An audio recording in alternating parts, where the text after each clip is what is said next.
Hint, hint.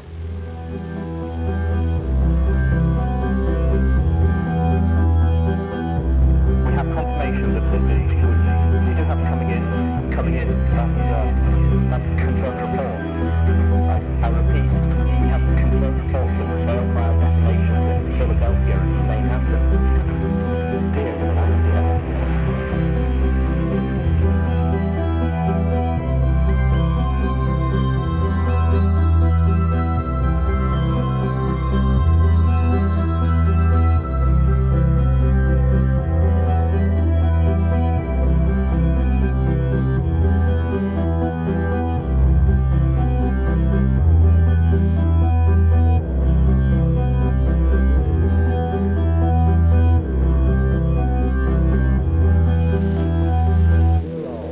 And that was BlooBoi with Grave Fission.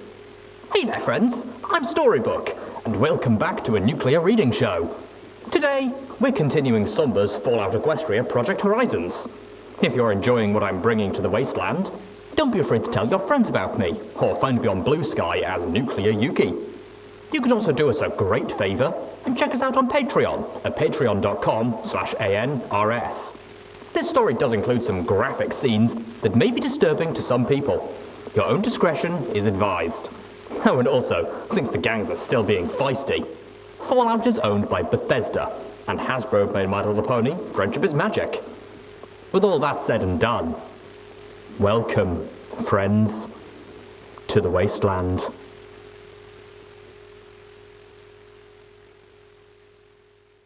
Chapter 13, Turnabout. I think it would be fair to say that I've been in some hostile situations before. There have been places the wasteland has shown me that simply said, this place is going to kill you. The Boneyard, Pony Joe's, the Fluttershy Medical Centre, Brimstone's Fall. Heck, I'm pretty sure Hoofington was built 2 parts menace to 1 part creepy. Granted, there had been a few times when I hadn't taken the wasteland's warnings seriously enough and paid for it. But that was my fault. The dangers of the wasteland were usually fairly obvious. In the Mirrormare Operations Centre, all the usual decorations that came with the wasteland had been cleared away. The lights had been replaced, the terminals had been repaired, and the debris of 2 centuries had been swept aside and removed. With only a dozen Pegasi, the Enclave had restored a little bit of civility to the wasteland. And since it was civil, I was expected to put all my ammunition and weapons into a secure locker in the base's security station. I appreciated the irony. I also appreciated the firearms they'd collected from around the base. They'd repaired the collection to pristine condition. So why'd they issue beam weapons that were 9 non-functional to Glory's team? I really wish I could have contacted you before you came to the base, Blackjack. We could have avoided the, mess above, Glory said with a warm smile as we trotted through the metal hallway. We had to be at least 100 feet down, maybe more. The operations centre at Mirrormare had been designed to withstand anything short of a direct hit from a balefire bomb. Too bad that that's exactly what had happened to the base. I figured only the shielding of a stable could have blocked the radiation. I told them you'd probably come looking for me, but Operative Lighthooves was skeptical. Operative. There was a title that screamed, "Gonna shoot you in the back." That Crimson Stallion just gave a genial chuckle, smiling casually as we walked through his base. The athletic Pegasus had been quick to forgive me for killing 2 of his team, and had seemed more interested in laughing at me gluing the rumps of 2 of his ponies to the floor. I wasn't laughing. I was inclined to shoot every pony in the ops centre. Not kill, just shoot, until they started answering questions. Not that I'm not thrilled you're okay, Glory, but what are they doing here? I asked as my mane itched all the way to my shoulders, which I worried was appropriate, since that's where Lancer had shot me.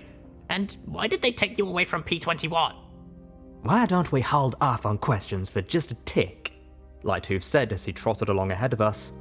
But for a start, our purpose here is simple: to bring peace and stability to the surface, and doing so, protect the Pegasus community of Thunderhead. It sounded like a well-rehearsed line. I'd bet. They escorted us into a break room next to a pair of doors marked Command. Inside sat a Pegasus, and What was a unicorn doing wearing an Enclave uniform? Maybe the Enclave weren't just out for themselves? This was confusing. The green unicorn stallion pushed his lips together in annoyance as he adjusted the round glasses on his muzzle. The Pegasus, a deeper blue that bordered on purple, gave me a frown that was probably much more honest than Lighthooves' pleasant grin. Ah, good. Blackjack. May I introduce Special Lieutenant Minty Fresh and Sergeant Wind Whisper? The unicorn nodded at the former name, and the Pegasus nodded at the latter. Lighthooves walked to the vending machine, popped out 3 cold sparkle colas, and, hugging them with his wings, returned and passed one to me and one to Glory. What's a unicorn doing with the Enclave? I asked, pointing a hoof at Minty Fresh. Said unicorn twisted his lips in a smirk. A very kickable smirk. Everything about him screamed, "Kick me," and I'd have liked to oblige. Calm down, Blackjack. These are Glory's people, I had to remind myself, taking a deep breath and trying to dial back my aggression just a smidge. Interested in signing up? Operative Lighthooves asked with a grin. I gave him a look, and he coughed awkwardly before continuing. When we were forced, regrettably, to seal away the skies for our own protection, there were a small number of unicorns still in the clouds. Some worked in the weather factories, others in the war effort. Thanks to spells and talismans, they were able to remain, and their assistance to the Enclave has been incalculable. I nodded, remembering Vanity standing on the cloud with Jetstream. Alright, obvious question done. Important questions now. What are you doing with Morning Glory? Blackjack, they're bringing me back from the dead. Morning Glory said with a smile. I blinked and looked up and down at the grey mare. Come again? I was reported missing a week and a half ago. Then I was assumed KIF and killed in the field. Then they found the rest of my unit in Weather Monitoring 4, she said, almost looking embarrassed. When Bonesaw had my samples and notes couriered to the Volunteer Corps at the Rainbow Dash Skyport, though, they immediately launched a search for me. Then they had heard about our liberation of Brimstone's Fall and snatched us up. I had no idea they were so close. I'm sorry that we weren't able to extract your other friend too. I imagine it would have made your life easier. But the sergeant only had orders to retrieve Morning Glory, he said with an apologetic look. I was getting sick of that look. It was wrong on his face. Yeah, well, better you than whoever took him, I replied. So, what are you all doing here? Observing, for the most part. For years, the de facto policy of the Enclave was isolationism. Due to the efforts of vocal and influential members of the community, like Morning Glory's father, we're experimenting with engagement. If we can help stabilize the surface, then that increases security at Thunderhead. A perfectly reasonable explanation. So why did I want to grab Glory and run? Understandably, there are power blocks in the wasteland that resist our efforts. Yeah, I could only imagine how the society in Colligat feel, I muttered, though I didn't actually have a clue. We try to operate with a low profile. Some ponies take offense to some of the Enclave's policies, Lighthooves said, all apologetic smiles. Yeah, policies like blocking out the sun. Who would have a problem with that? Miss Morning's ordeal was actually quite useful to us in terms of the information she's gathered. Now that we have her back and safe, we need to do some debriefing about all that she's learned while out and about with you, and her discovery of the disease associated with raider behavior. A stroke of brilliance. I'm fairly sure that all of Thunderhead's medical research division is going to want a piece of this young lady. Figuratively speaking, of course. Something in my heart sank as I listened to all of this. The idea that Glory would be leaving with me was growing more and more remote. She was getting her life back and then some. It was like me returning safe and sound to the stable. Only better, because her home didn't suck. Well, actually, I was hoping I could stay down here with Blackjack, she said brightly. What?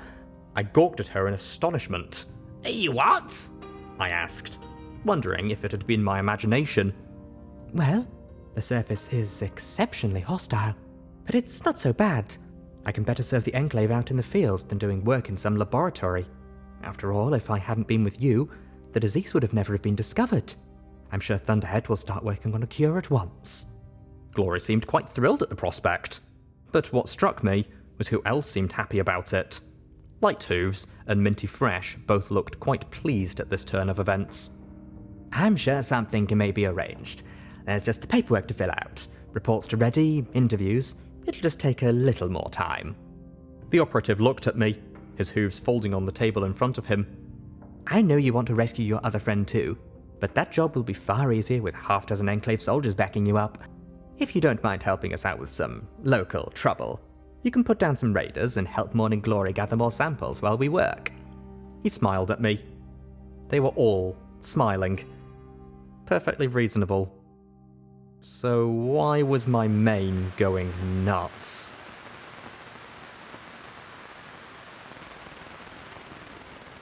I really hated flying. It didn't matter that I couldn't actually see how high up we were. The fact we were in the air at all screamed to me that I was seconds from plunging down through the clouds and transforming into a tiny smear on the wasteland. The armoured skywagon we were in was an ominous monster in and of itself, armoured front to back. It was called a vertibuck, I was told. After its ability to climb extremely quickly, I hoped that I wouldn't get a demonstration of that particular ability. It was pulled by 2 Pegasi in bulbous compartments mounted above and to either side of the rounded front, with baffle-shielded holes in the back for them to thrust through and armoured windows. A magical thingy mounted between them apparently gave the ability to steer and lift the huge mass of armour. It boasted more firepower than I'd ever seen, with 2 racks of missiles and 2 enormous energy cannon turrets at the front. The Enclave ignored me, with the exception of the occasional laugh and the constant disapproving attention of Sergeant Windwhisper. They wore reinforced black armour and either pistols or top-notch battle saddles with quality gear. I heard one complaining about lacking power armour support. I could only imagine flying steel rangers, and it was not a reassuring mental image. Sergeant Windwhisper then told the speaker to close his trap, and that was it for the conversation for the remainder of the flight. The target was a farmhouse turned raider nest. Aside from some meagre crops in muddy fields, I didn't see much in the way of a farm, just a single 2-story structure and a barn. It seemed pretty isolated. You're sure there are raiders here? I asked the sergeant once I'd gotten used to having dead grass under hoof again. Yes, she replied tersely. I looked around. Field, dead forest. It's just, every raider nest I've come across had some victims nearby. A road or something they could prey on. I wasn't seeing anything like that here. They're here, she insisted. Maybe you'd like to lead the way? The Enclave soldiers chuckled, quite keen on that plan. I unslung my shotgun, loaded it with buckshot, and ratcheted around into the chamber. Why not? That got some looks of surprise, and I marched up towards the farmhouse. If they were raiders, they would attack. If not, hopefully they'd come out and explain the situation to the death squad commandos behind me. Everything about this felt 9 shades of wrong. I could hear the bony fucker shuffling the cards. What was my ante this time? When I reached the door, I could smell it. That sweet, rotten odour of putrefying flesh mixed with the stench of sewage. It was like a mouthful of rotten meat. I started approaching the door when the first raider appeared around the corner of the farmhouse. He had a pitchfork clenched in his mouth, and his work clothes were soaked in old blood. The tiny pupils, yellowed eyes, and rictus grin took care of any other doubts I had about his sanity. Even then, though, something was wrong. Raiders didn't wear farm clothes, no matter how blood-soaked. I'd see them in some ridiculous outfits, but they were never remotely normal. They seemed to have a psychological need for spikes and black clothes. Of course, none of his apparel prevented me from taking off his head with 2 sprays of hot lead buckshot. The EFS gave me a few more exterior hostiles, but I had no idea if they were raiders or radroaches. If you keep shooting them in the head, it's going to be impossible to get decent samples, Windwhisper said softly and smugly behind me. I just looked at her, and with a snick, drew the dragon claw. Her smirk faded as I kicked the door open. Security! I yelled as I charged inside. I'd hoped for some yellow bars. All I saw were red. A pair of stallions and a young mare were gathered around a grisly feast, their own mother. They screamed, whooped, and giggled, that insane little chuckle as they charged right in, heedless that both of us were armed. It felt like an execution. My claw cleanly decapitated the front-running filly with a lucky hit. I caught the head in my magic and tossed it over my shoulder at the sergeant backing me up. The second one had the thought to grab a cleaver and charge with it, swinging wildly. I blocked it with my Pitbuck's reinforced casing, then drove the Dragonclaw into his throat with my magic. His giggles became choked whines as I cut him from ear to ear. Let Windwhisper take off his head. The third lifted the rustiest revolver I'd ever seen. He cackled and drooled around the weapon, tongue trying to pull the trigger. Too rusty, it seemed. Shaking with maddened rage, he threw the revolver at me. Windwhisper's shots passed by my head so close that they made my ears ring. The young stallion jerked, and then went still. Windwhisper, her nice black combat armor mussed with blood, gave me a look. Any more? Apparently she knew about EFS. One, I said, glancing up at the balcony overlooking the living and dining room. I paused to examine the mother, partially cannibalized. But what shocked me was the amount of food I could see on the shelves next to the dining room. Far more than their scraggly crop suggested possible. And there were apples. Where had an isolated farming family gotten their hooves on fresh produce like this? For that matter, Glory had suggested the disease spread through cannibalism or fluid transfer. No pony would turn to cannibalism with a stuffed larder like this. Sergeant Windwhisper just narrowed her eyes as she walked over to the shelf and deftly flicked up a fresh red apple. Want one? I did, but there was another raider to deal with. afterwards, I said as I tossed it aside.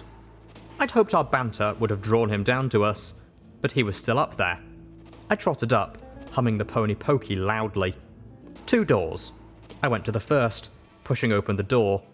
I saw the 4 bunk beds, the scattered blood, the toys and meager belongings. These were not rich ponies. These were fucking poor as you got ponies. I turned to ask Windwhisper how the fuck they could have afforded all that food when I saw that she wasn't behind me. She'd gone to the other door. I reached the doorway just as she kicked it open. I saw the red bar race across my EFS, and Daddy came flying out the door and wrapped his hooves around her neck. The two went through the railing and crashed down into the middle of the gory meal with such force that the table collapsed beneath them. Her wings were useless on her back, her rifles extending beyond his shoulders as he lowered his mouth to her throat and started to chew. I didn't have time for stares. I ran at the balcony and leaped out over the 2 of them. My stomach and the back of my brain screamed like yearling foals as gravity took me right down atop both of them. The impact of my hooves snapped his back, but it didn't stop him from trying to eat. I put every bit of magic I could into lifting his jaw. When it pulled away enough, I wrapped my hooves around his head and pulled his head further and further back. Be strong. Suddenly there was a snap, and the forward half of his body went limp as well. Damn me, though. He was still attempting to chew. I shoved his corpse aside and saw the blood gushing from the injury in Windwhisper's neck. I might know next to nothing about medicine, but I knew that wasn't good. I pressed my hoof to the wound as hard as I could and floated out a healing potion. It was translucent and milky, better than bleeding out. I forced it down her throat. Oh, please work, please work, please work. She suddenly jerked and took a shaky breath. I pushed her back down, warning, don't move so much. He almost tore out your throat. Windwhisper stared up at me, going red as I climbed off her. Well, yeah, she muttered as she rose. I believe the word you're looking for is thanks, Sergeant. Weak on her hooves, I helped her out of the farmhouse. The rest of her squad seemed to be amusing themselves by looting the barn and setting it on fire. I knew from the smouldering that it was futile. Nothing burned well around Hoofington. I escorted her to the sky carriage, where she got another healing potion that smoothed the raw circle next to her windpipe. Now that the sergeant was in sight, the others busted their butts to clear out the farmhouse. I thought about how wrong everything here was. 1 gun. 1? How the hell had these isolated farmers turned into raiders? If they ran into raiders, period, they'd have been lunch. Had they come across a raider and gotten bitten? Oh boy, that sure didn't sit well with me. Secret cannibal ponies? I couldn't see it. Damn it. Why couldn't I be as smart as Glory? Or Celestia forbid P21. The Enclave brought the contents of the pantry out in 2 metal crates. I smiled and levitated out an apple as Wind Whisper watched with round eyes. Now I can enjoy some lunch, I said with a grin. To my amazement, though, she scowled and smacked it right out of the air with her wing. Her hoof mashed it to applesauce in the dirt. That's Enclave property now. Keep your mouth off it or I'll shoot you. She turned to the soldiers and snarled, Get that shit locked up and let's get going, and trotted off towards the pantry goods. Cunt! Roared the back of my mind, sounding eerily like Deus. Oh, well, I didn't need a stupid apple. I had sugar apple bombs, and I munched them sullenly as they finished loading the samples. As we lifted into the air, I suddenly regretted my timing for lunch as the carriage swung around. A pop and a sharp hissing noise sounded from either side of the armoured vehicle. Things might not usually burn well in Hoofington's rainy wasteland, but the 2 missiles transformed the farmhouse into a pyre that burned quite readily before the Skywagon turned back towards Miramare.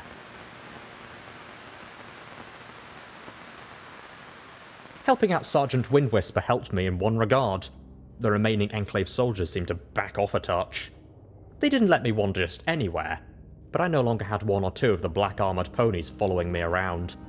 My zone of permitted access expanded from the interrogation cell and security to the beds upstairs, the cafeteria, and the break room where Operative Lighthooves had sold me his plan. Cooperate now, get help tomorrow. I don't like it, Glory, I muttered, stomping my hooves as we filed out of the break room. Everything about this feels wrong. Minty Fresh looked back at me, smirking as his horn glowed. I like this, Glory. Everything wrong about this I like. My voice said back to me. I was hoping to give him a die-in-a-fire glare, but I was too shocked by the spell. Relax, Security Mayor. Everything is under our control, he said to me with a dismissive sniff, before he looked at Glory. I've got some notes to go over, then we can finish your debriefing. Best to get it all done here, right? He was already striding away. There. See? They're up to something. Glory sighed, looking up at me. I know their methods are occasionally, unconventional. Creepy is the word you're looking for. But they're Enclave. I'm Enclave. We're both working towards the same end, protecting Pegasi and helping the surface. She pressed a hoof to my chest. I know you don't trust them, but can you trust me? Not fair, Glory. Not fair at all. I sighed and bowed my head. Fine. Thank you, Blackjack. Now, please behave yourself, she said as she walked off after Minty Fresh. I mentally went through my entire list of insults for stubborn mares twice. It was a short list. I wasn't that inventive. Of course, that didn't stop me from poking around. Something was off. I caught the smell of a backed-up toilet mixed with the smell of blood, but I couldn't tell if the source was down here or if my barding just needed a wash. I poked around, only to get stopped. This was then repeated. The 3rd time, Sergeant Windwhisper personally escorted me up to the 1st floor. She walked me all the way to the gift shop by the front doors. Her dark purple eyes sized me up, frowning at something she saw. The dark navy mare looked me levelly in the eyes and said softly, You should leave. I blinked, surprised. After Lighthooves' schmooze fest, the blunt suggestion was almost refreshing. Come again? She stepped closer, her voice low. You should leave here, right now. Go after your friend. I was under the impression that the Enclave was going to help me get him back, I said calmly, arcing a brow as I smiled. She didn't look happy. Not one bit. Guess not, huh? The Enclave has only one priority, protecting ourselves and Pegasi. Period. Like our methods or not, that's our job. It's why we're here. You aren't Enclave and you're not a Pegasus, so you should go. Let us deal with Morning Glory, she said as she scowled at me. I looked at her, frowning. I couldn't imagine Operative Lighthooves approving of her candour. Shouldn't that be escort her back to the safety of Thunderheads? No response, only a smouldering glare. Ah, I see. So there is something going on. Mind cluing me in? I don't know. It's above my pay grade or interest to know. I don't like the operative's methods or mission, but he's in charge. You should not be here. You just reek of fuck-up. You're either going to compromise us or betray us." I sighed, shaking my head. Wow, and I thought Glory was bad in the literal department. What exactly are you afraid of? "Everything," she hissed, sweeping her hoof across the decayed walls of the first floor. "Just look at this place. Mutants and psychopaths. Radiation, taint, innovation, ghouls and killer robots. Hostile parties everywhere we turn. And we're supposed to help these freaks? Fuck them and fuck you," she said with a snarl, then gestured to her chest. "We have safety. We have security. The Pegasi earned our prosperity, and I will not see it compromised because some of us want to play Nurse Nightingale to the wasteland. You want prosperity? Earn it." I looked at her levelly for a few moments. Easy words from some pony that already has a good life. You want to tell me how those farmers were supposed to prosper? You saw those fields. I imagine how they worked every day trying to get something to grow. Kinda hard when it rains constantly and we never see the sun. "We have to do that," she protested. Horse shit! I snapped back at her. Every second of every minute of every day? You couldn't even give folks some sun one day a week? If I didn't know better, I'd think you were trying to starve us to death. And I still wasn't sure they weren't. Worse, Wind Whisper didn't look sure either. "I'm telling you that you should leave. I don't know what the operative is planning. I just know that he's been talking with her all day since she's gotten here. I don't think he's after answers anymore, but that's not my job." She turned and started back towards the stairs leading down. I didn't think I'd ever know my life to a dirt pony, but I do. So I'm telling you now, get out. Go save your friend and just leave mourning to us. And without another word, she walked back down the stairs. Did I mention how much I hated this place?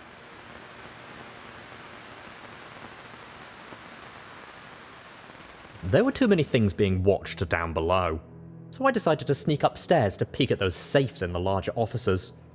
I tried to imagine what went on here. Generals looking at maps with grim expressions, meetings with notes and minutes being taken. I saw a few posters of Princess Luna and a few others with a creepy stare from the grinning mayor of the Ministry of Morale. I leaned to the left, leaned to the right. Yup, it definitely felt like her eyes were following me. How the hey could any pony work with that looking at them? I tried messing with a few of the terminals, almost pressing keys at random. The safes were lost causes as well, and from the broken bobby pins around them, some pony else had already failed at picking them. Most of them, I couldn't even imagine how to access. Then, though, I happened across one terminal that was still logged in after 200 years. I looked over at the unimpressive oil painting hanging askew on the wall. A fat brown stallion straining his uniform. Colonel Cupcake. Most of the data was corrupted, but there were a few files that stuck out. 10-11. Year redacted. I don't care how good they are. The Marauders need to be brought to heel. They've lost 3 lieutenants in as many months. Send that big red bastard to the academy for a week and throw a bar in his helmet. Better yet, just throw a battlefield commission on him and make him a lieutenant. And if he protests, have him shot for insubordination. We can't have some of the most effective fighters on base tangentially controlled. At least make him a sergeant or something. I recalled the devotion the other Marauders held for Macintosh. Somehow, I had a hard time imagining him as an officer giving orders. He led by being there and doing what he did best, being steadfast and courageous. I moved down to the next interesting-looking file. 11-4. Year redacted. Thank you for your condolences, Your Majesty. The loss of Big Macintosh has been a blow to Miramare and the ponies he served with. There have been some severe depression issues among the members of the Marauders. I believe that it may have been best to rotate them off the lines and separate them. I know a security officer is needed in Zebra Town, and I think Twist might be useful as an instructor at the Camp Ponyton Training Center. I believe that if the unit is to remain cohesive to drum up enlistment, as the MOI suggests, we need to get them past this hump. I winced as I leaned back, blinking at the amber letters. If the Marauders were shaken by Stonewing's death, then the loss of Big Macintosh must have destroyed them. The more I thought about it, the more it felt like his death, his sacrifice, had sent ripples through Equestria, My thoughts drifted back to that mare in the memory by the lake, left all alone and pregnant with his child. The Marauders haven't just lost their core, but each other as well. 11, 13, year redacted. When the Ministry sends us something to look at, you might want to remind them to not send the thing in a sealed container. We've been trying for weeks to get this damn thing open. I'm tempted to use it as a paperweight, but the MWT wants to know what Ironshot is up to. I'm pretty sure the OIA wants to take it too, and you know how grabby those bastards can get. I've already got a fine crop of hemorrhoids just dealing with the zebra, so see if you can magic it open or something. If I'm called to Canterlot, just use the key taped under my desk. I reached under the desk, scraping with my hoof. Oh, there! The end of my hoof brushed against the duct tape underneath it. I peeled it away, and the key softly thumped into the mouldy carpeting. Carefully, I lifted it, slipped it into the lock, and twisted, anticipating treasures. Instead, I received some 2-century-old paperwork. I looked at the mouldy papers and swept them aside with a sigh. Clearly, ponies before the bomb had a weird paper fetish. That was the only explanation. Then I frowned as I saw something on a little shelf at the back. A black box as long as my foreleg. I cautiously levitated it out. It was exactly like the box I'd seen in Ironshot R&D, except this one was much heavier. I reached out and touched it with my hooves. There was a click, and the case opened. The bullet within was nearly a hoof long, the tip seemingly coated in gleaming silver. Something was inscribed on the base of the casing. BBP 001, number 5. A sudden, sustained burst of clicking from my foreleg informed me that it was also radioactive. I snapped the box closed and tossed it into my bag. Silver Bullet appeared on my inventory screen. Silver bullet! That's it! I shook the pit buck and thumped it with my hoof. You can magically tell me the value of radigator meat without ever coming across a radigator, but you can't do better than silver bullet. You are so fired, Pitbuck. A bullet this big could only fit in a gun like Deus's massive cannons. I blinked as my ear twitched. I heard Glory talking from somewhere nearby. Finally! A chance to speak with her without her escorts. I trotted towards a far office, but then paused outside the door as I frowned softly at what I heard. I can better serve Rainbow Dash out in the field than work in some extremely hostile laboratory. Thunderhead is like a disease. The surface is the cure. Glory? I called as I pushed the door open. The room was empty. My mane felt like it had the mange as I tugged the glasses down a little and stared at the empty office. I had that same feeling as back in the classroom. Some pony was in here, whether I could see them or not. And Glory couldn't turn invisible. I looked over at the bookcase and ripped the pages from a ruined pre-war tome. You want to play hide and seek? Fine. Manipulating a cloud of particles wasn't much different from digging in the dirt, as long as I wasn't trying to do something fancy with them. I guided a flurry of flakes of paper in around the office, sweeping it back and forth. Then the whirling flurry outlined an equine shape, right next to me. There was a soft and a numbness spread down my neck. I touched the side of my head as the world fell out from beneath my hooves. I saw blood on my hoof. Sweet Celestia, did I just get shot again? I thought as everything faded to black.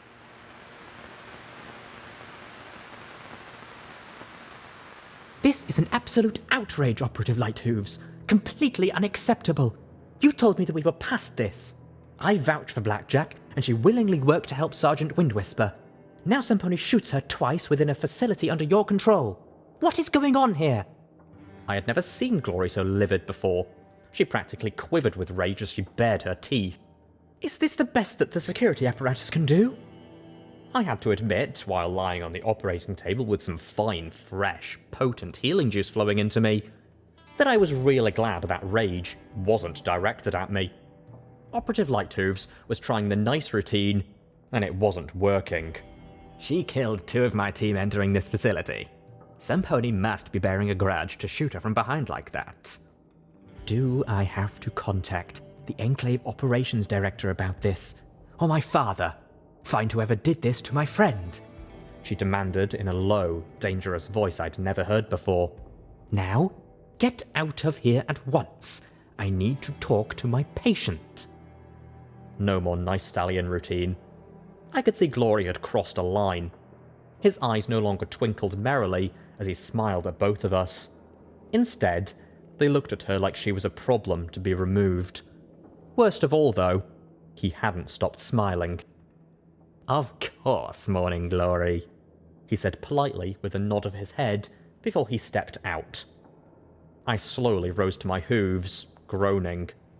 Wind Whisper had found me and gotten me downstairs.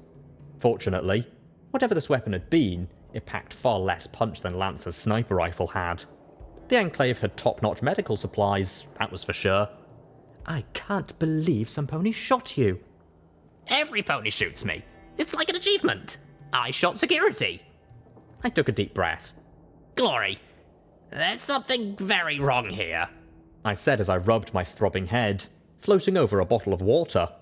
She looked sympathetic. I heard your voice up there. It was you talking about how the Enclave was bad. What? She looked scandalized. Blackjack, I would never say that. I'm a part of the Enclave. I have been my whole life. Just like my father and... She trailed off as guarded Glory returned and looked at me in worry. Are you sure that's what you heard? I rubbed my head. Had I been sure? I thought so. But getting shot twice in the head did a little to help a pony's memory. I think that's what I heard. And that's not the only thing. That raider nest was just wrong. Isolated raiders away from victims?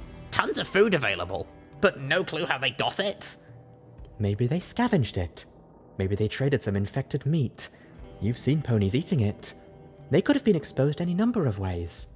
Glory gave me a sympathetic smile. I know you don't want to be here. A few more hours and we'll take the vertebuck to flank and save P21. Then we can continue together.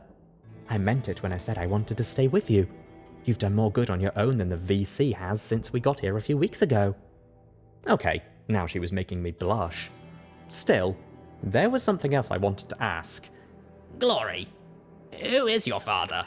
Because what I saw a second ago was not the mousy, blush-at-everything Glory I've known. The Glory I'd seen a second ago had been downright bitchy. Now she looked incredibly nervous. Well, this is awkward. She swallowed. Well, my father is Councillor Skystriker. He's one of the elected leaders of Thunderhead.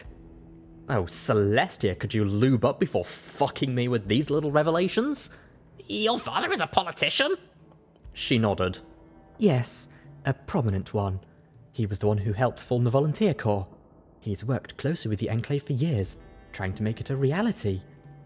She paused for a moment with an expression of discomfort. I told you I entered the medical school because I was seen as a prodigy, but really that's only half true. My father's name carries a lot of weight in Thunderhead. He used to be Enclave security, and was instrumental with dealing with a dragon attacking the city 10 years ago. He's something of a local hero to a lot of ponies. But not, I wagered, to Operative Lighthooves. And he doesn't have enemies. How do you know Lighthooves isn't going to kill you just to get back at him? She sighed and frowned. Because I was already killed, remember? My father gave a heartbroken speech about the sacrifice he paid, but how he still believed in the goals of the Volunteer Corps. He even demanded the Enclave offer better protection to the VC. Glory put her hoof on my shoulder as she continued. I know you're suspicious of some of the things the Enclave does, but they're good ponies, trying to protect ponies. Their methods might be sneaky sometimes, but I swear that in the end, they're trying to do what's right. Like us. I sighed, knowing I wasn't going to break through to her on this. Not yet. I had to find some evidence, something to convince her to get the hell out of here. Once we rescued P21, I'd walk her right to the skyport if she wanted, but I had to get her away from Operative Lighthooves. Yeah, I guess, I muttered, looking away. You rest. Lighthooves said we'd go get P21 in a few hours. I need to finish recording a message to Father about everything that's happened here. She gave me one final pat, and then slipped from the medical room. I watched the door close, and then sighed. How were you supposed to deal with some pony this deep in denial? There had to be something here that I could use to convince her to leave with me, Unfortunately, barring Glory being right and me just being paranoid, but hello, wasteland? I couldn't see how I was supposed to do that from this one little room. I didn't even have my bags, let alone my guns. Plucking the healing potion feed from my pitbuck, I slipped to the door and peeked out.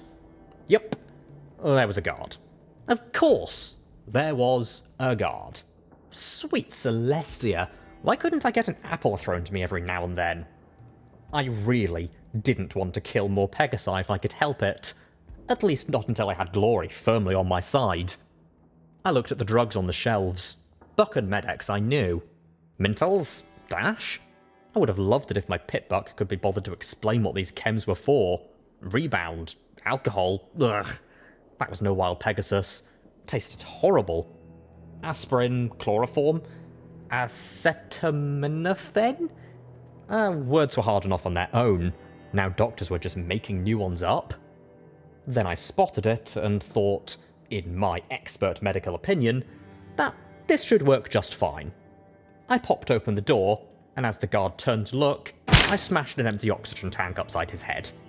His helmet saved him from losing his brains, for which I was grateful. He staggered and swayed as I grabbed her with my hooves and magic and hauled him into the medical room. A second smack upside the head reduced him to a twitching heap. I stripped his black reinforced armor and sidearm before heaving him onto the table and strapping him down. I put the healing potion supply tube in his mouth and started the drip. Well, at least he was still breathing. I wiggled into his uniform, tucking as much mane out of sight as I could. I was able to hide my compact horn, and hopefully no pony would realise that my wings were just flaps of linen. It didn't have to be a good disguise, so long as it worked. With a sidearm in my hoof holster and a baton in my belt, I almost felt good. Unfortunately, my freedom didn't seem to be doing me much good as I trotted through the underground tunnels of the Mirrormare base. I kept reaching sections that were clearly damaged by the balefire blast. One maintenance room had its floor completely collapsed into some concrete pipes. From the radiation clicks, I wondered what the odds were that they were connected to the outside. I smiled, wondering if the Enclave were crazy enough to poke through a radioactive crater to check for entrances to their secret base. Aha! A door with a guard. That meant something useful, or at least important enough for a guard. He stared ahead with a bored but patient expression as I trotted over and adopted the same position on the far side of the door from him. Boring, huh? Yeah. He sighed softly. Can't believe they're making us guard this. I muttered. I know. They should just put the damn things on and be done with it. It's not like that security bear will be able to do anything to them. He said with a bored sigh. Then he blinked as he looked at me. My, wings. My pitbuck. My grin. The automatic pistol pressed into his ear canal. He swallowed and muttered, "Oh, shit." I had him open the door, and we went inside some sort of high-tech maintenance bay. Some electrical cord and duct tape later, I had him tied up and was carrying 2 automatic pistols. Then I got a good look at what he'd been guarding. I admit, I can be somewhat irrational when it comes to weaponry. I still had warm and tingly feelings in my crotch about the IF-88 Iron Pony. What sat in this bay were 2 pieces of machinery so over-the-top lethal that I nearly climaxed at first sight. From the 4 sleek rifles, to the glossy armoured plates, to the wicked scorpion tail at the rear, there was nothing about this armour that I didn't love. Had I the slightest clue how to use it, I'd have been happy for the rest of my life. But this armour looked like it was made to fly. Operative Lighthooves was written on one, Sergeant Windwhisper on the other. If I couldn't use them, then I sure as Celestia didn't want either of those 2 using them against me. I looked at the shelves of wonder glue, duct tape, scrap metal, and turpentine. I looked at the taped up Pegasus and smiled. I wonder how much damage I can do in just 5 minutes. 4.5 minutes later, I left, confident that those suits of power armour wouldn't be used anytime soon, and that I owed the Enclave a doozy of a repair bill. I could only imagine how hard it would be to get a suit of that armour on with all the seams filled with glue, or fly an armour soaked in turpentine. I continued my way around the loop. And that was when I noticed it. If the Enclave had left everything a mess, I probably wouldn't have noticed the scent of fecal matter. I peeked around the corner at another guard and slowly approached. The mare looked over, and immediately her eyes widened. I knew her. She had sat her butt in a pool of wonder glue for me. Her tail had been shaved to a stub in the process of freeing her. I raised the pistol faster than she could draw her own. Hi. Now I said it last time and I'll say it again. I don't want to kill you. I just want some answers. I knew that stench creeping out around the hatch. I'd smelled it hours before. Open the door. She swallowed hard. I can't. It's locked and I don't have the key. I carefully took her gun from her holster and added it to my growing collection of sidearms. Then I looked at the lock. I doubted I could pick it and watch her. I glanced at the Puce Pegasus, my lips pressed together, and transferred the gun to my mouth. Then I put as much of my telekinesis into the lock as I could, focused, and twisted. The resistance made my eyes water. Then there was a metallic crack, and the door swung open. There. Inside. I said, after transferring the Enclave pistol back into my magical grip. The door opened, and a physical wave of stench rolled out. I saw her physically recoil, tremble, and then puke at the reek. Clearly, she'd never been to a Pony Joe's. I poked her in the rump with the sidearm as she moved into a storeroom that had been converted into a prison. A half-dozen cells each held a foaming raider who jerked against their bonds and snapped at us in desperation as their haunting giggles filled the room. Some had chewed off their lips and tongues, greeting us with bloody grins and pinprick yellow eyes. This was the end result of Raider evolution. If they couldn't eat some pony else, they'd just eat themselves. I was more interested in the tan Pegasus strapped to a frame. She was missing her wings. They'd been amputated. And her cutie mark was just a round scar over an outline of a cloud and a lightning bolt. The brand looked old. The amputation looked recent. Her eyes spotted me and started to shake as my prisoner started to vomit again. Please, no more needles, she begged brokenly. I looked over at a tray holding several large sample syringes. Many of them held blood. Unlock her now. I ordered my prisoner, who was just holding herself together enough to realise that I was in the perfect mood to toss her into the nearest cell. The Puce Pegasus hurried to unlock the tan prisoner. What happened to your wings and your cutie mark? I asked her softly. I could see the look of pain on her face at the question. She wasn't going to answer. And what would I have done if she had?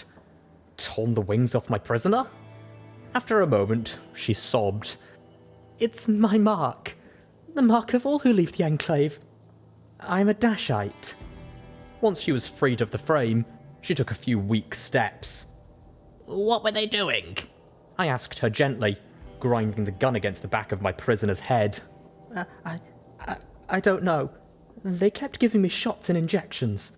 They were trying to get something to work. She was visibly falling apart before my eyes as she tried to flutter her missing wings and sobbed. It'd be like if they cut off my horn. Get on the frame, I ordered my prisoner, and she reluctantly moved into position while I buckled her into place. Then I turned to the mare.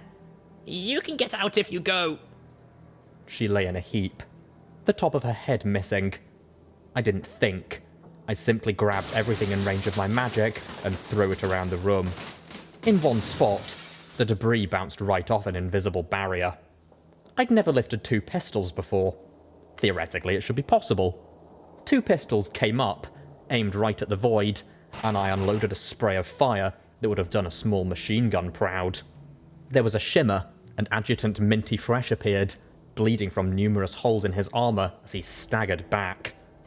He tried to bring the silenced pistol around, but I dropped both my weapons and seized it in my own telekinetic grip. As we struggled, I ducked down, spun around, and slammed both rear hooves into his face. That took care of what remained of his concentration. I quickly picked up all the guns. A dropped firearm was a useful firearm for a unicorn.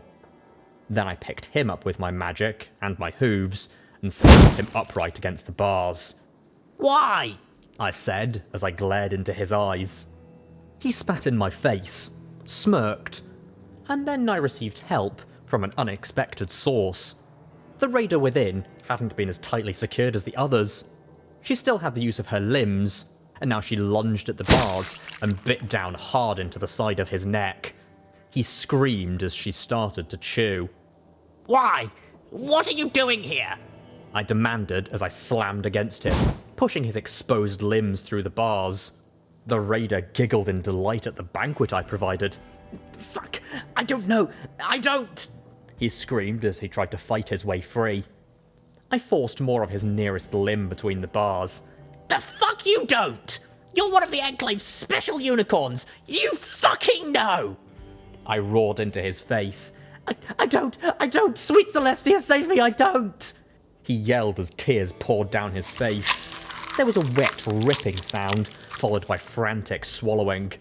He'd started to pass out, and I levitated out one of the healing potions from the medical room and shoved the contents down his throat. He choked as he swallowed, then screamed again. The disease! The disease! We need... It doesn't... He struggled to speak as the raider chewed frantically. Tell me! I roared, giving him another healing potion. It doesn't affect Pegasi! He screamed as the raider gave a twist and pulled his forelimb off. I administered another healing potion. We don't know why. They're immune. Sweet goddesses, stop! He'd shot me twice in the head. He'd killed this unarmed and mutilated Pegasus prisoner from invisibility like a coward. I could easily see the blood on his hooves. The fuck I was going to stop. Then why do this?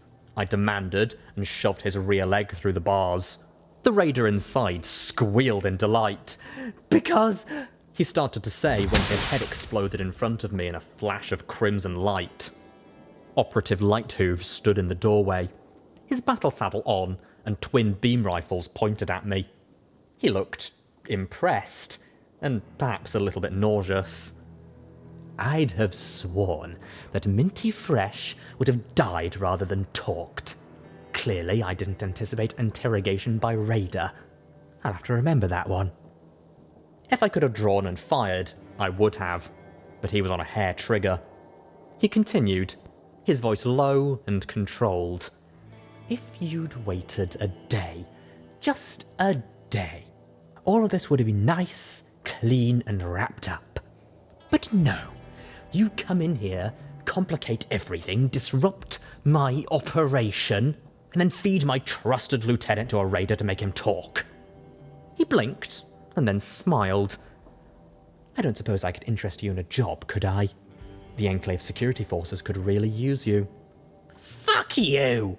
I replied, not eloquent or catchy, but I was in a really bad mood at the moment. So you vaporize me now? He was clearly thinking about it. I saw him glance at the ravenous raider pulling more of Minty Fresh through the bars before glancing back at me. Yeah, he was definitely thinking about it. I really should. You are not a pony for me to underestimate again. It would be wise to kill you. He took a deep breath. But you have great value to my operations. Handing you over to Deus and Ursary will calm a lot of air for me. He replied matter-of-factly. It was refreshing to hear someone wanted to turn me over for something other than a ridiculous amount of caps. So, you are going to strip, and you are going to walk very politely to security's jail. Then I can finish up here, and things can get back to normal. Carefully, I shucked the disguise I'd adopted. 2 more Pegasi entered. One freed the Pegasus I'd strapped up, and the other gathered my gear. Clean that up, Lighthooves said to the released Pegasus, gesturing to the raider and her green unicorn snack. Fortunately, he completed his work before going looking for you. Why? That is a question that is going to drive you crazy if you keep asking it. He replied casually, but I could feel his beam weapons aimed for my head. Suffice it to say that Councillor Skystriker has forgotten that the role of the Enclave is to protect the Pegasus people from any and all threats, even from our own good intentions. I really have nothing against you or Miss Glory. I'd be content to let you both go if you weren't so terrifyingly effective at times, Blackjack. But Glory's death didn't make her father see the folly of his ways.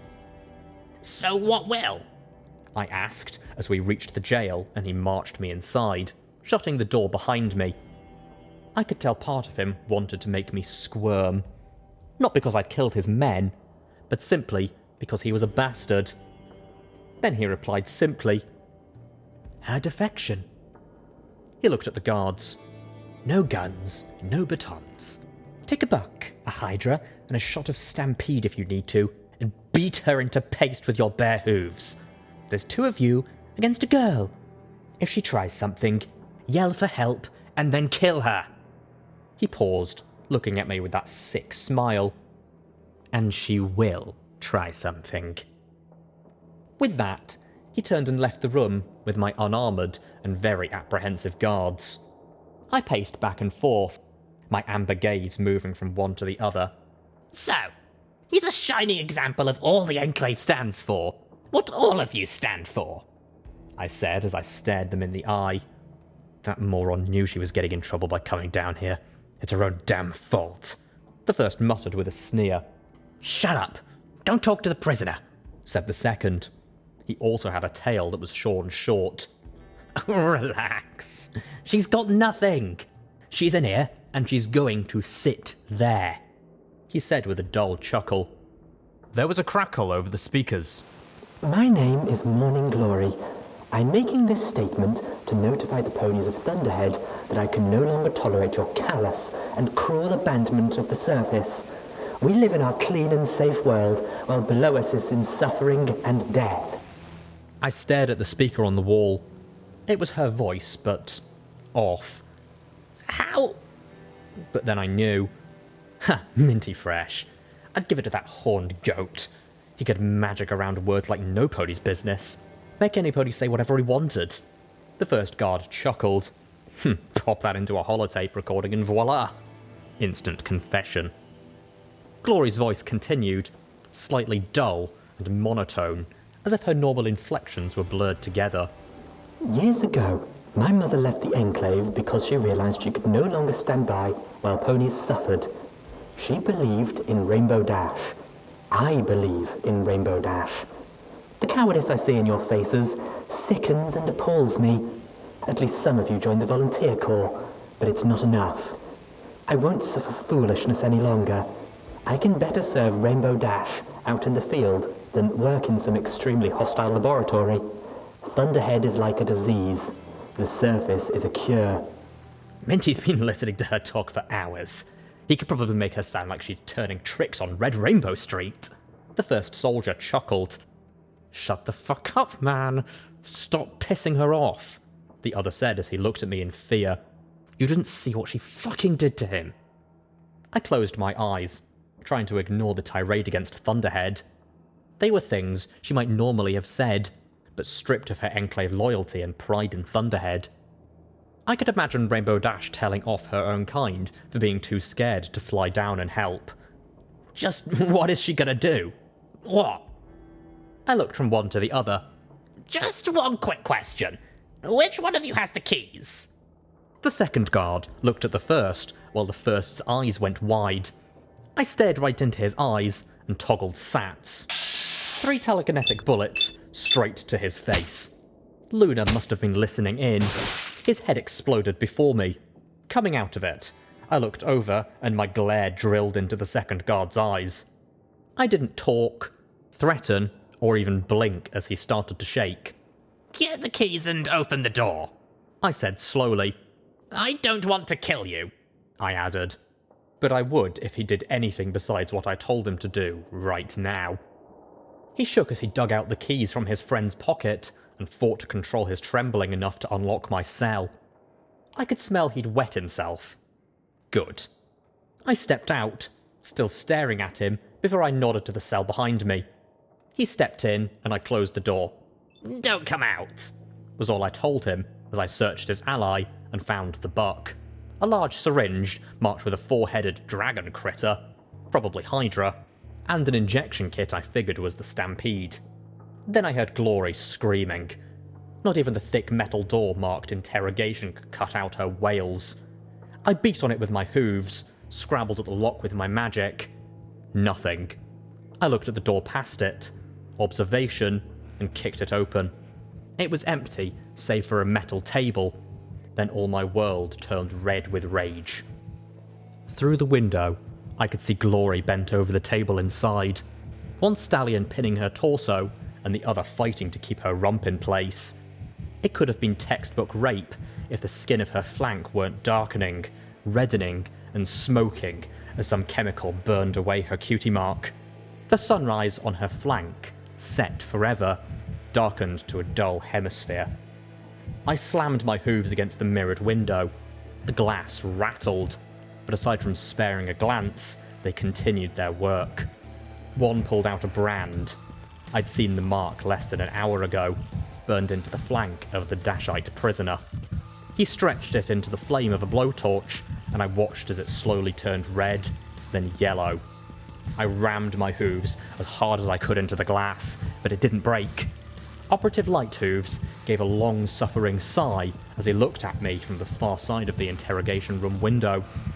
The brand touched her blackened cutie mark, and it disappeared entirely behind a veil of smoke, and a hiss and a scream that punched straight to my core. Do better.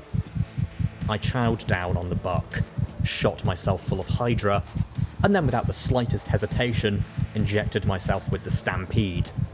All the world went red in a scream that went on and on and on.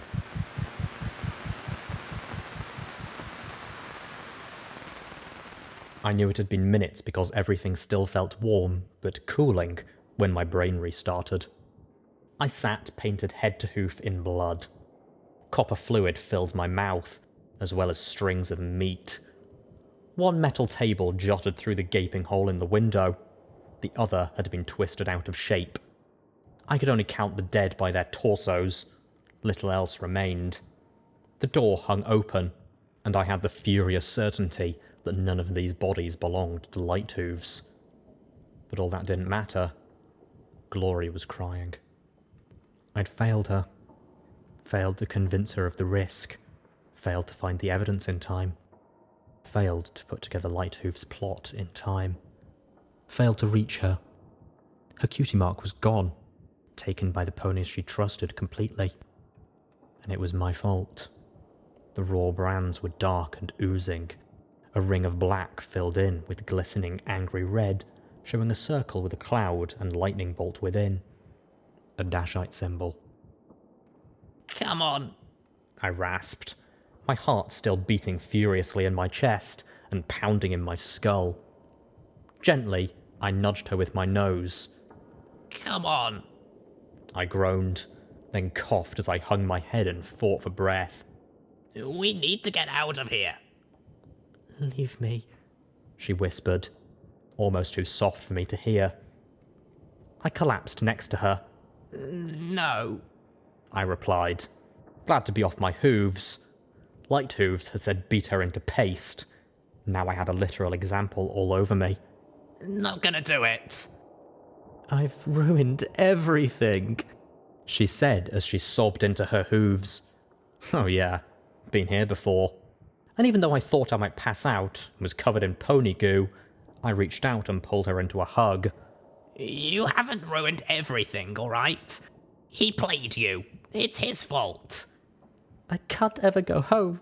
I've ruined my father's work, the volunteer corps, everything, she said as she wept with tiny little gasping sobs. I patted her back gently. Only if you give up. I said quietly. If you give up, you're dead. One way or the other. She sniffed, but finally opened her lavender eyes to stare up at me. Thanks, Blackjack, she whispered softly. But I still feel like I messed up. I just smiled. Well, at least your fuck-up didn't kill any pony. I've heard there have been ponies who fuck-ups killed millions. I nudged her to her hooves. It was like trying to help a foal walk again. despite the look of pain on her face. Now, let's get the fuck out of here. And wash, she said in a shaky little voice. I really need to wash. Get this place off of me and... She swallowed hard, fighting to smile. You really need one too. You're gross right now. Oh? The Raider look doesn't suit me. Okay, that was a stupid thing to ask. Now I looked at the eviscerated torsos that I'd ripped apart with my hooves and teeth, and prayed it was just the drugs at work. I rose to my hooves, and step by step, we struggled out the door. Thank goodness all my stuff was in security. I ignored the squishy sensation as I pulled it on. I could only see 3 bars on my EFS down here, and they were yellow. I would come back and loot the place properly once Glory was safe. We made our way outside. I figured we could get to the camp trailers and then... everything exploded. Sweet fucking Celestia!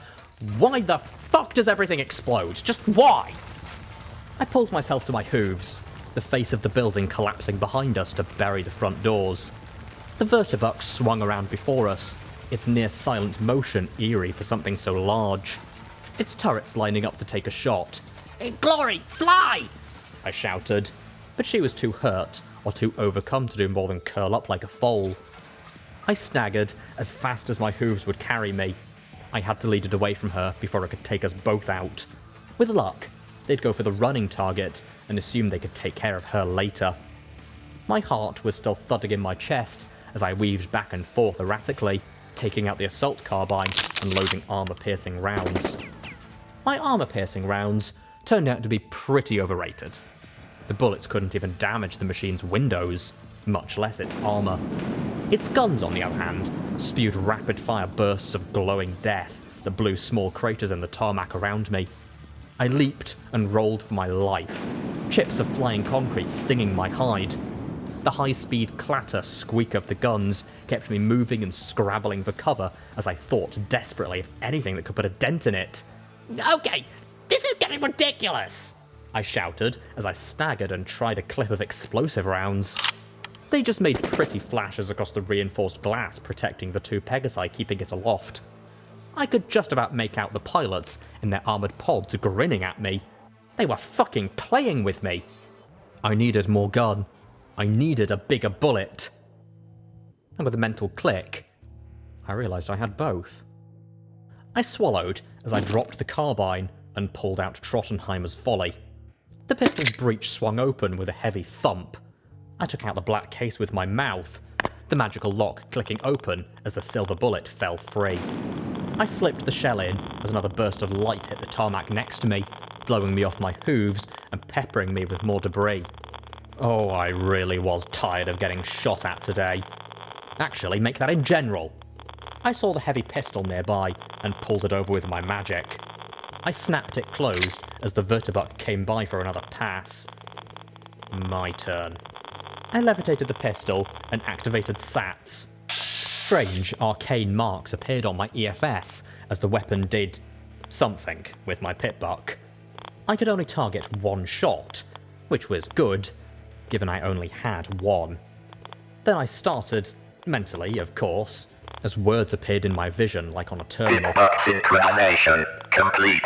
Blood pattern analysis confirmed. Magical field analysis confirmed. Authorization confirmed. Warning, BBP loaded. BGP armed. Do you wish to fire? If I hadn't been frozen in magical stillness, I would have screamed.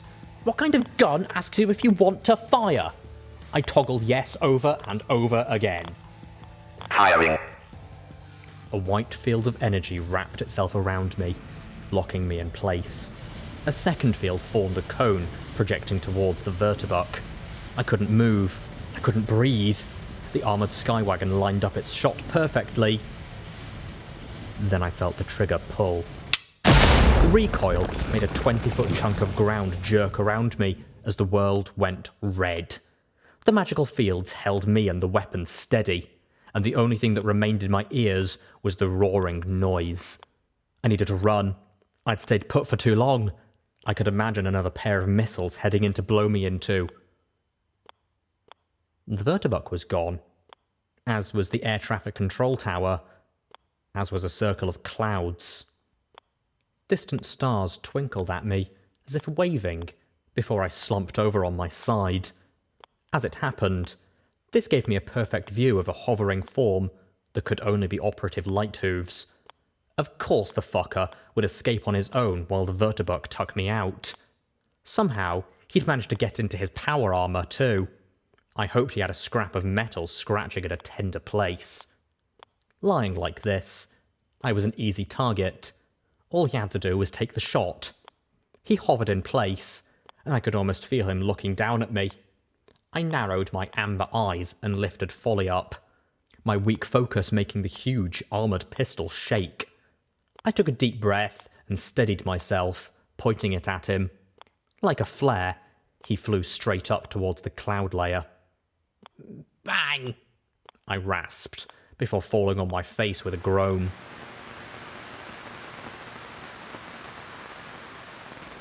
I'd lost. It was like walking out of the hospital. Sure, I was alive and breathing, but that bastard had hurt Glory and got it away with his doctored confession. I had no clue how much damage it would do to her father. I honestly didn't care. I just knew that the thought of what he'd done to her cause had carved out that shining light of optimistic hope inside of her. Not fair, you bony fuck. Not fair. Play your games with me, I thought as the rain began to drizzle once more. Fuck with me all you want. Not her. Not P21. Oh, can't I fuck with every pony? I could almost hear that card-dealing bastard reply as I looked at the truncated air control tower. The hole in the clouds had closed up, but I could still remember those beautiful jewels in that terrible black. I used him to fuck with her. I used her to mess with you. Used you to screw with him. You're a piece in the game, just like every pony is. I'm not your tool. My friends aren't. I thought as I tried to pull Glory together.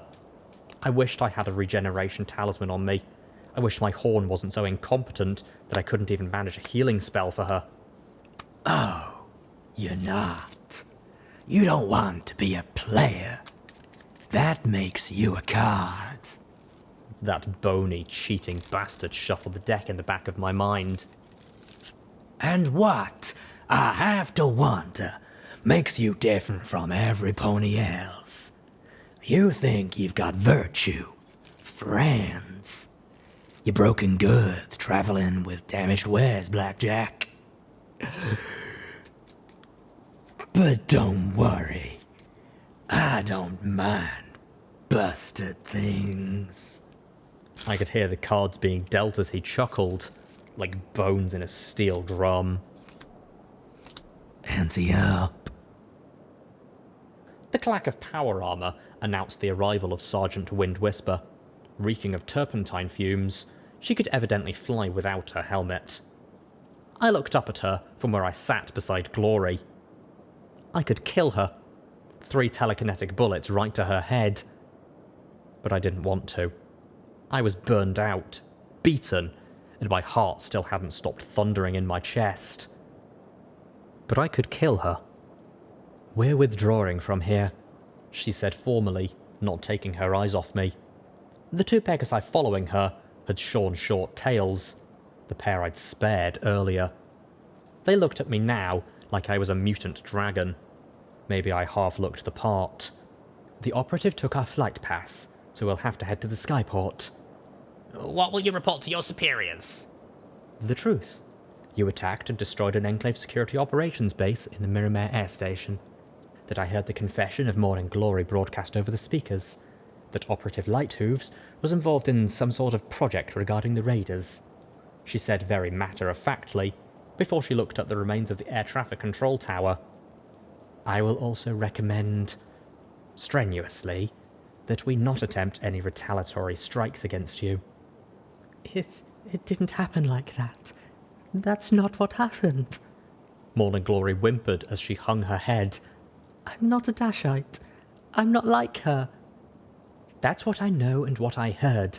You find something else, have it couriered to me, specifically to me. Otherwise my wings are clipped. She looked back at the base. We took care of the raiders for you. Anything that remains is yours. Thanks for small favours. Right. I muttered softly, and the three started to fly away. Wind Whisper? I called after her. She stopped and turned, hovering. My eyes narrowed. Why'd you stop me from eating that apple? The Pegasus looked down at me coolly for a moment. We gave those farmer ponies that food 3 weeks ago, when we got here. A show of good faith, he said. You knew it was contaminated. No, and I still don't. I'm in security, not medical or research.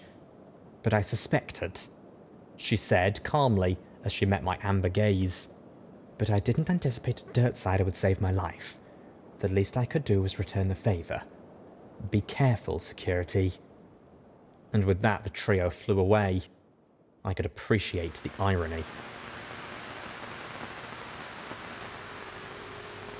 Footnote. Level up. New perk added. Sniper. Your chance to hit an opponent's head in sats is greatly increased. Quest perk added. Telekinetic bullet. Rank 2. Your telekinetic bullet now does damage equivalent to a shotgun slug. You are limited to a number of bullets per day equal to your endurance. I wish I could say that was the first time I've witnessed a Pegasus being branded a Dashite. Sick fucks. At least we finally got to see just how big a bang Blackjack can make when she's really amped up. Haha. Never mind. Sometimes the stories from the wasteland just kind of fuck you up. I haven't heard back from Amber yet. Hey, Bluebird, if you hear me, you better get your feathered ass back here with my radio parts, or I promise you I will sell your terminals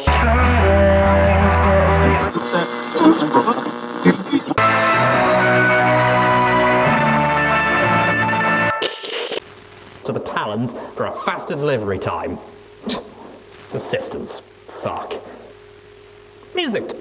Here's stupid fucking thing by the bloody star.